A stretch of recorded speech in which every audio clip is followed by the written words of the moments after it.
Jammu Kashmir SIA ने 1990 में कश्मीरी पंडित nurse सरला भट्ट के अपहरण और हत्या मामले में 35 साल बाद 737 पन्नों की चार्जशीट दाखिल की। इसमें यासीन मलिक समेत 5 लोगों को आरोपी बताया गया है। जांच के अनुसार सरला भट्ट का अपहरण कर उन्हें प्रताड़ित किया गया और फिर हत्या कर दी गई। हमारे सहयोगी अजय झांडियाल ने मामले को लेकर सरला भट्ट के चचेरे भाई प्रद्युमन गंजू से खास बातचीत की है। प्रद्युमन गंजू से देखिए क्या कुछ कहा उन्होंने।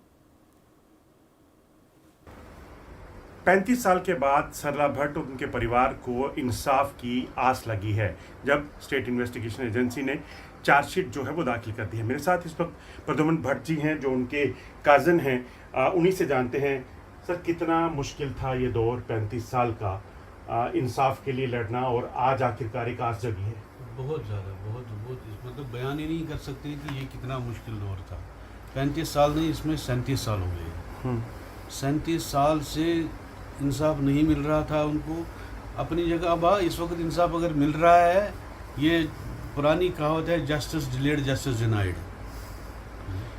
तो अब इसमें यासीन मलिक का नाम आ गया है, चार्जशीट हुई है उनके खिलाफ। ये बहुत खुशी की बात है, अच्छी बात है। जब जितना जल्दी हो सके उतना जल्दी उनको इंसाफ मिलना चाहिए। इतना लंबा समय जो लगा, आपको क्या लगता है वजह क्या रही?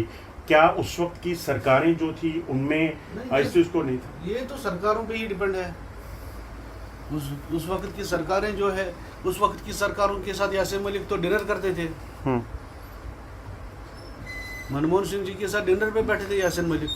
तो लगता है कि उस वक्त जो विल पावर थी गवर्नमेंट में नहीं थी। नहीं थी इस वक्त और उस वक्त में आजकल बहुत फर्क है, आसमान जमीन का फर्क है। अब जब चार्जशीट हो गई है, कितनी उम्मीद जगी है? बहुत ज़्यादा। लगता है ये खाली सरला भट्ट का मामला है या बाकी हजारों? सरला भट्ट तो एक है, मतलब होना चाहिए हर किसी के लिए, होना चाहिए हर किसी के लिए। उस वक्त दौर कुछ बताना चाहेंगे क्या? जैसे कितनी कश्मकश होती थी जब आप पुलिस स्टेशन जाते थे या कोर्ट जाते थे? क्या उसके साथ में मुझे थोड़ा सा बिल्कुल पता नहीं है, क्योंकि ये उनके पेरेंट्स के रिलेटेड है।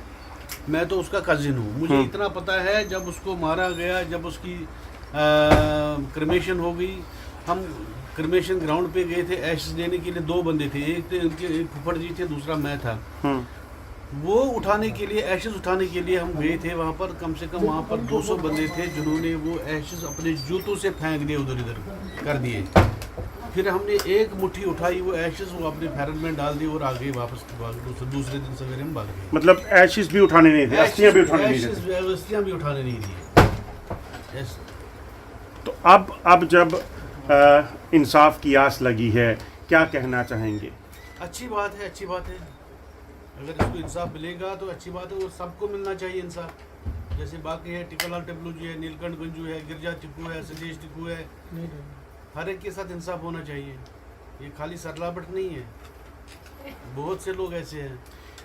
जब ये हुआ था इंसिडेंट, हुआ कैसे? वो एक नर्स थी जो कि वहाँ ह्यूमैनिटी की सेवा के लिए थी। वो ड्यूटी जा रही थी, ड्यूटी से आ रही थी शाम को, तो नीचे एक वैन लगी थी, उस वैन में उसको किडनैप किया गया, तो ले गए। बाद में उसके साथ रेप हो गया, फिर मर्डर किया गया उसका। तो ये चीज़ें बड़ी आम थी उस वक्त कश्मीर में, बहुत ज़्यादा, खासतौर पे कश्मीरी पंडितों के खिलाफ। तो आप समझ सकते हैं कश्मीरी पंडित समाज जो पिछले कई सालों से इस चीज़ की आस में था कि उनके खिलाफ जो गुनाहगार लोग थे, अब उनको कहीं ना कहीं इंसाफ मिलेगा, इस चीज़ की आस जो है इससे जगी है। Ajay Jhandiyal, India News, Jammu. दक्षिण एशिया की राजनीति में इस वक्त एक नया भूचाल आ गया है। बांग्लादेश में हाल ही में तख्ता पलट के बाद हुए चुनावों में सत्ता में आई नई सरकार के प्रधानमंत्री तारिक रहमान अपनी पहली चीन यात्रा से लौटे हैं, लेकिन इस दौरे के बाद ढाका से लेकर बीजिंग और दिल्ली तक की सियासत सुलग उठी है। जब बांग्लादेशी मीडिया ने सरकार से पूछा कि चीन के इस दौरे से देश को क्या आर्थिक मदद मिली, तो बांग्लादेश के विदेश मंत्री कैमरे पर भड़क गए। उन्होंने गुस्से में कहा, हमारे पीएम भीख का कटोरा लेकर चीन नहीं गए थे। ऐसे सवाल पूछकर हमें शर्मिंदा ना करें। लेकिन सवाल उठता है, क्या वाकई ये सिर्फ एक सामान्य कूटनीतिक दौरा था या फिर इसके पीछे भारत को घेरने की कोई चीनी साजिश और पाकिस्तानी चाल छिपी है? एक रिपोर्ट। गुस्सा तल्खी और कूटनीतिक गलियारों में मची यह खलबली गवाह है कि बांग्लादेश के भीतर इस वक्त सब कुछ ठीक नहीं है। ढाका में जब विदेश मंत्री खलीलुर रहमान से पीएम तारिक रहमान के चीन दौरे का नफा नुकसान पर सवाल पूछा गया, तो वे अपना आपा खो बैठे। उन्होंने कहा कि देश के आत्मसम्मान को ठेस न पहुंचाई जाए। कोई भी राष्ट्र प्रमुख कटोरा लेकर दूसरे देश नहीं जाता। लेकिन हकीकत यह है कि इस 5 दिनों के दौरे के दौरान बांग्लादेश और चीन के बीच कुल 17 समझौतों पर हस्ताक्षर हुए। चीन ने बांग्लादेश के साथ अपने रिश्तों को हाईएस्ट डिप्लोमेटिक टियर यानी अपग्रेड कर China Bangladesh community of shared future बना दिया है। लेकिन बात सिर्फ समझौते की नहीं है, असली पेच फंसा है भारत की सीमा के ठीक पास।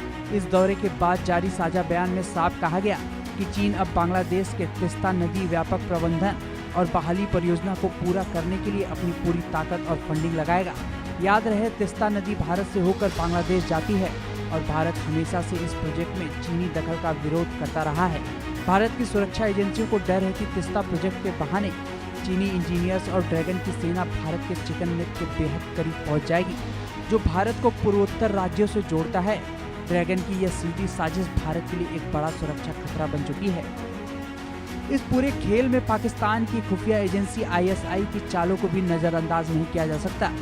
शेख हसीना की विदाई के बाद से ही बांग्लादेश में भारत विरोधी ताकतें अचानक सक्रिय हो गई हैं। पाकिस्तान समर्थित कट्टरपंथी धड़े लगातार बांग्लादेश की नई सरकार पर भारत से दूरी बनाने का दबाव बना रहे हैं। नतीजा यह है कि भारत बांग्लादेश के 4096 किलोमीटर लंबे बॉर्डर पर अचानक तनाव और बवाल बढ़ गया है। घुसपैठ की कोशिशें, सीमा पार से तस्करी और तटीय इलाकों में भारत विरोधी सेंटिमेंट को हवा दी जा रही है। ड्रैगन का पैसा और पाकिस्तान का प्रोपेगेंडा मिलकर बांग्लादेश की धरती का इस्तेमाल भारत के खिलाफ करने की फिराक में है। भले ही बांग्लादेश के विदेश मंत्री कैमरे पर यह कहें कि उनके प्रधानमंत्री भीख का कटोरा लेकर चीन नहीं गए थे, लेकिन अंतर्राष्ट्रीय कूटनीति में कोई भी मदद मुफ्त नहीं मिलती। चीन का इतिहास रहा है कि वह पहले कर्ज का जाल बुनता है और फिर संप्रभुता पर कब्जा करता है। तिस्ता प्रोजेक्ट में चीन की एंट्री और ढाका का बीजिंग की तरफ बढ़ता यह झुकाव नई दिल्ली के लिए एक बड़ा वेकअप कॉल है। अब देखना यह होगा कि भारत अपनी नेबरहुड फर्स्ट नीति के तहत इस नए चक्रव्यूह को कैसे भेदता है। तो साफ है कि बांग्लादेश की राजनीति इस समय एक बेहद नाजुक मोड़ पर है। एक तरफ आर्थिक संकट से उभरने की छटपटाहट, तो दूसरी तरफ चीन और पाकिस्तान के जाल में फंसने का खतरा। भारत इस पूरे घटनाक्रम पर पैनी नजर बनाए हुए है, क्योंकि पड़ोस में लगी आग की आग सीमा पर भी आ सकती है। Bureau report, India news. और बड़ी खबर आ रही है मणिपुर से, जहां सुरक्षा बलों के लगातार सफल संयुक्त ऑपरेशन में कई प्रतिबंधित संगठनों के 6 लोग गिरफ्तार हुए। सुरक्षा बलों ने हथियार, गोला बारूद भी बरामद किया है। 21 से 27 जून 2026 के दौरान स्पीयर कॉर्प्स के तहत भारतीय सेना और आसाम राइफल्स ने मणिपुर पुलिस और केंद्रीय सुरक्षा बलों के साथ मिलकर मणिपुर के कांगपोकजी, इम्फाल वेस्ट, इम्फाल ईस्ट, थौबल और काकचिंग जिलों में खुफिया जानकारी पर आधारित कई संयुक्त ऑपरेशन चलाए। इन ऑपरेशंस में विभिन्न प्रतिबंधित संगठनों के 6 सदस्यों को पकड़ा गया और हथियार, गोला बारूद, विस्फोटक और युद्ध में इस्तेमाल होने वाले अन्य सामान बरामद किए गए। 24 और 26 जून 2026 को आसाम राइफल्स ने मणिपुर पुलिस और CRPF बटालियन के साथ संयुक्त ऑपरेशन में कांगपोकली जिले के लोइचिंग रिज, मोहोहिंग और नॉर्थ चांगोबुंग इलाके से हथियार, गोला बारूद और युद्ध में इस्तेमाल होने वाले सामान का एक बड़ा जखीरा बरामद किया। बरामद सामान में 2 rifle, 1 carbine machine gun, 1 rifle, 42 देसी राइफल, कई पिस्टल, इम्प्रोवाइज्ड मोटार, पंपे और 1 अंडर बैरल ग्रेनेड लॉन्चर शामिल थे। इसी दौरान आसाम राइफल्स और मणिपुर पुलिस ने इम्फाल वेस्ट, इम्फाल ईस्ट, थौबल और काकचिंग जिलों में खुफिया जानकारी पर आधारित बड़े संयुक्त ऑपरेशन चलाए। इस कार्रवाई में सोरेपा, KCPN, KYKL और RPF-PLA जैसे प्रतिबंधित संगठनों के 6 सक्रिय सदस्यों को पकड़ा गया, जिनमें खुद को कैप्टन बताने वाला व्यक्ति भी शामिल है।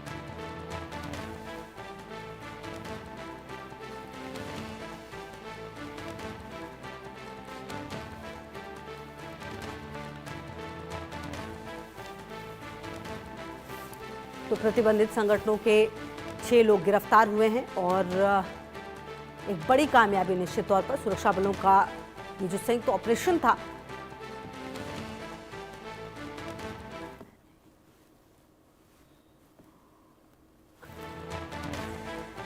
तो सुरक्षा बलों के संयुक्त ऑपरेशन का ये नतीजा है।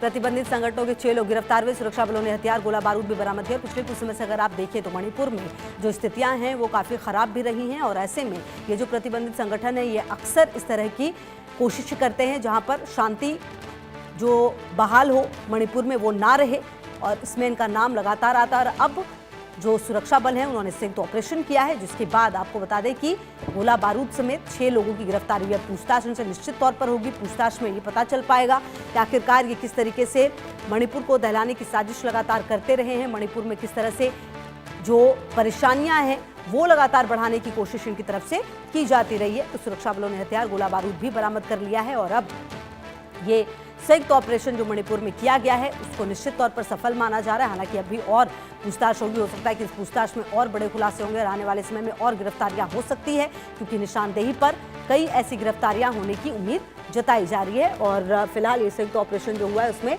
सफलता मिली है, गिरफ्तारियां जरूर हुई और हथियार और गोला बारूद भी बरामद हुए हैं। कुल मिलाकर ये एक सफल ऑपरेशन रहा है जो कि सुरक्षा बलों ने मिलकर अंजाम दिया है।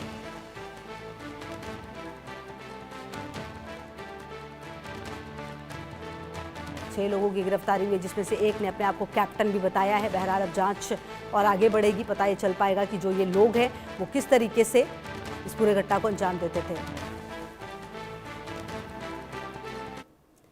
छोटे से ब्रेक के लिए रुक रहे हैं, आप रहिए हमारे साथ, देखते रहिए इंडिया न्यूज़।